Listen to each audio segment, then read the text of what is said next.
Jungle.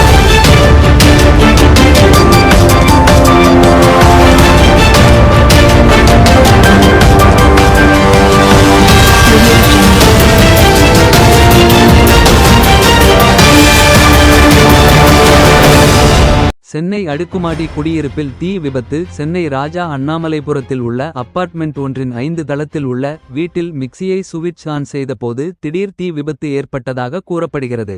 மிக்சியில் ஏற்பட்ட தீ வீடு முழுவதும் பரவியதால் கரும்பு புகை சூழ்ந்து காணப்படுகிறது. 5வது தளத்தில் ஏற்பட்ட தீ 6வது தளம் என அடுத்தடுத்து பரவியது. தகவல் அறிந்து வந்த தீயணைப்பு வீரர்கள் தீயை அணைக்கும் பணியில் ஈடுபட்டு வருகின்றனர்.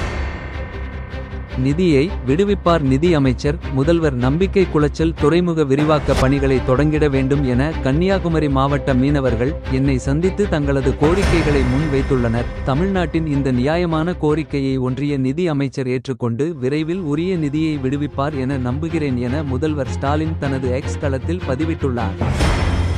வேகமாக பைக் ஓட்டி ரீல்ஸ். மாணவர் பலி. சென்னை ஜமீன் பல்லாவரம் பகுதியில் சேர்ந்த அப்துல் அகமது வயது 17 என்ற சிறுவன் தனது அண்ணன் பைக்கில் மாணவர் சூசைல் அகமது வயது 15 என்பவரை ஏற்றிக்கொண்டு பல்லாவரம் சந்தை சாலையில் மின்னல் வேகத்தில் சென்று ரீல்ஸ் எடுத்தார். அப்போது எதிர் திசையில் ஒரு பைக்கில் 3 பேர் வந்தனர். இரு பைக்குகளும் திடீரென நேருக்கு நேர் மோதியது. சுசில் அகமது சம்பவ இடத்திலேயே பரிதாபமாக பலியானார். மேலும் 4 பேர் படுகாயம் அடைந்தனர்.